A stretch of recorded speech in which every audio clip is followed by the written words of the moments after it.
welcome to today's episode of Tomorrow's Leader, where we dive deep on all things leader related to leading yourself and, of course, leading other people. So I was thinking the other day, is envisioning this time of normalcy where we get out of this pandemic and back to our normal lives, and thinking about one of the things that most people miss so much is vacation and travel and all the things that we used to be able to do that we're starting to slowly be able to do a little bit more and more. And it got me thinking to one of my favorite experiences at one of my favorite spots in the entire world.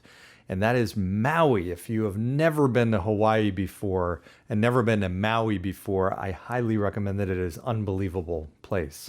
So there's an excursion there. And this excursion basically is like nothing you've ever done before. You have to wake up at like 4 o'clock in the morning, and you load into this van, and they have, probably, 6, 7, 8 people in this van. They take you to the top, and there's multiple vans. They take you to the top of this crater. I think it's called Haleakala.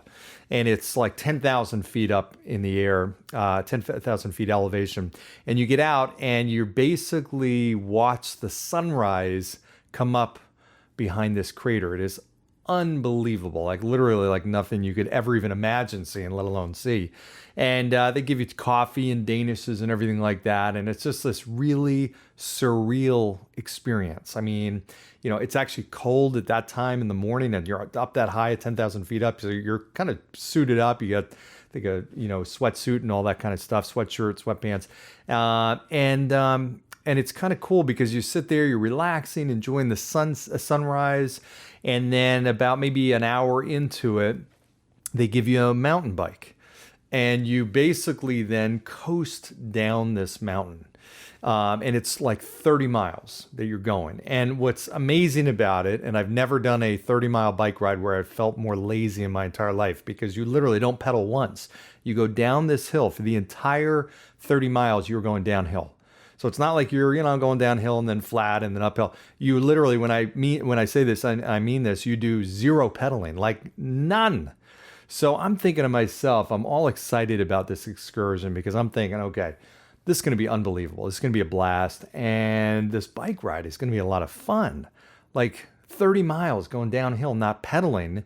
I mean, you're probably going to get to some pretty good speed, right? I'm thinking, okay, these are on roads. It's not dirt roads. I mean, it's streets, and they're, blocked off and stuff that you have. So you have total freedom and access to just fly. And I'm thinking, okay, I am legitimately going to go 60, 70 miles an hour. I'm envisioning myself on this bike, just absolutely, get into the crouch position and aerodynamic and, just flying down this hill, down this mountain. And it starts off, so they get the bike, and, you're lining up, and they're kind of going through the instructions and telling you what's going to happen. There's a tour guide. This is a excursion with a tour. So there's somebody that's leading this journey, and there's probably 10 people in each group that's going down. Well, what they start asking people is, how comfortable are you on a bike? On a scale of 1 to 10, what would you say? Well, I think most people said 8, 9, 10. I mean, I think I said a 9, 10, whatever. I mean, if you've been biking before, you're pretty comfortable with it. Everybody, of that group, 9 people were 8, 9, or 10. And one person was a 2.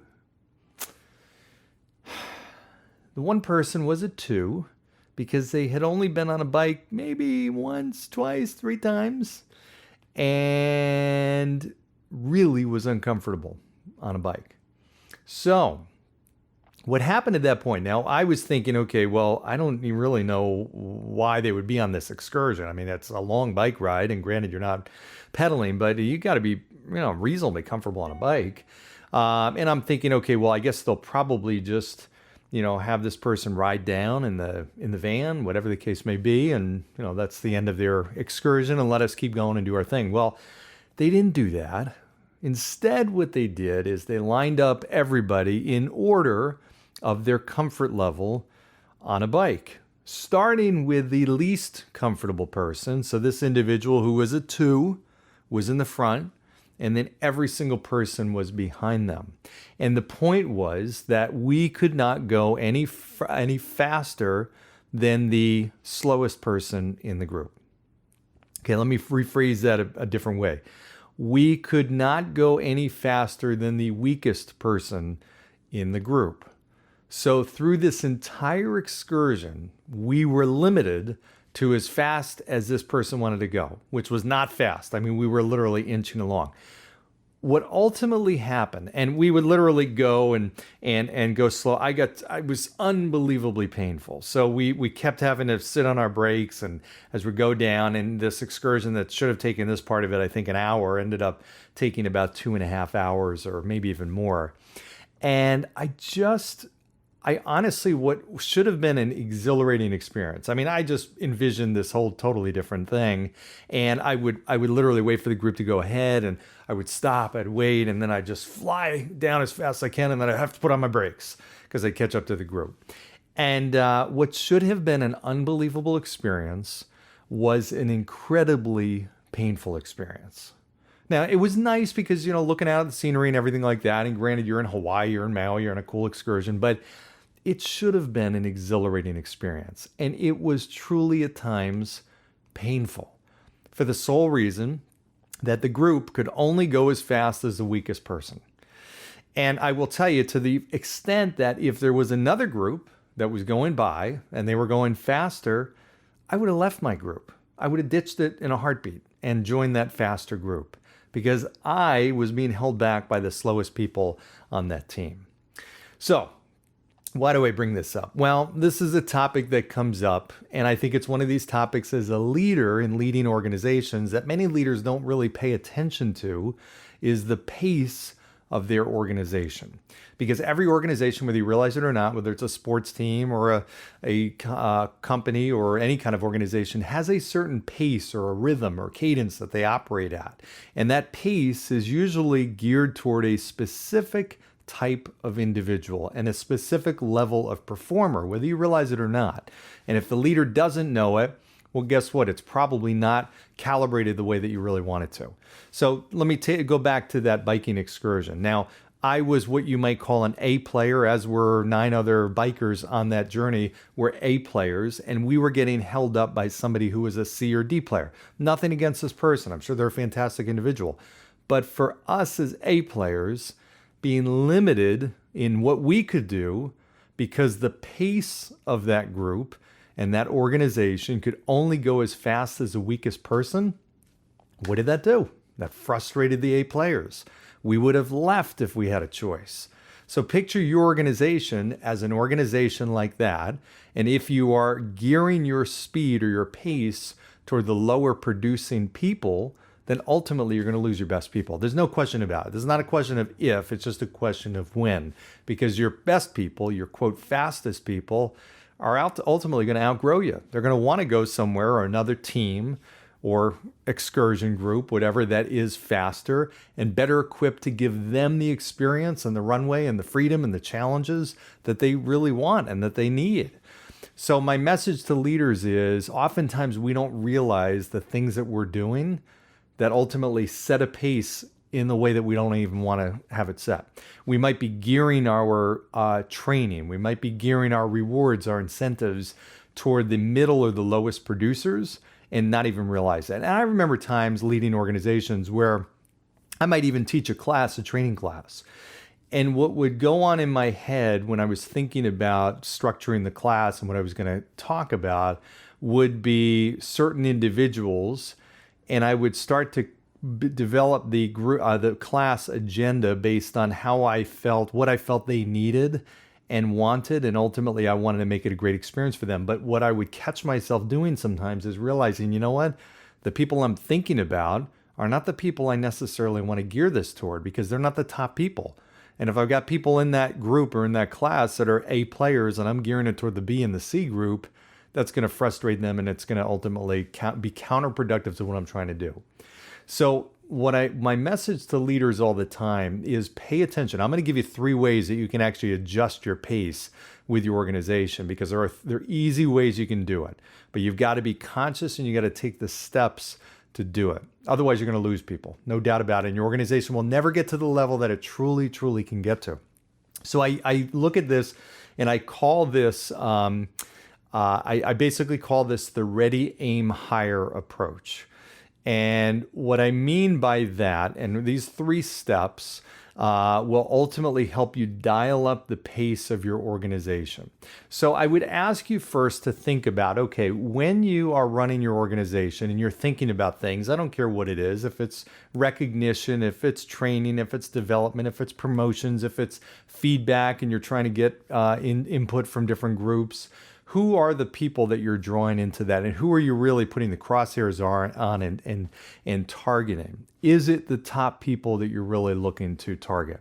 If it's not, here are 3 easy things you can do. So ready, aim, hire. Ready basically is in the verb sense, not the adjective, but verb is you've got to ready your organization to adjust the pace.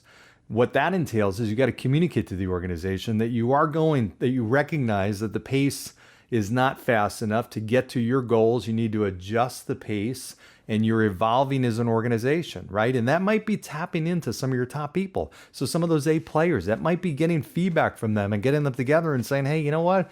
I recognize that our group is moving too slow.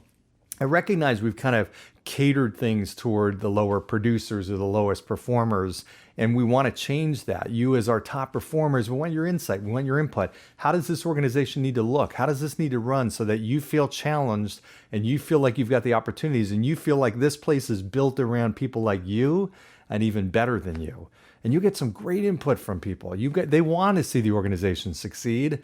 And just by asking that question and getting them together in a room or on a call or something like that and soliciting their ideas and feedback, you'd be amazed at what you can get. Most leaders, unfortunately, don't tap into that. They don't ask the questions that they really need to know. And that's to make this the organization that you would never, ever want to leave.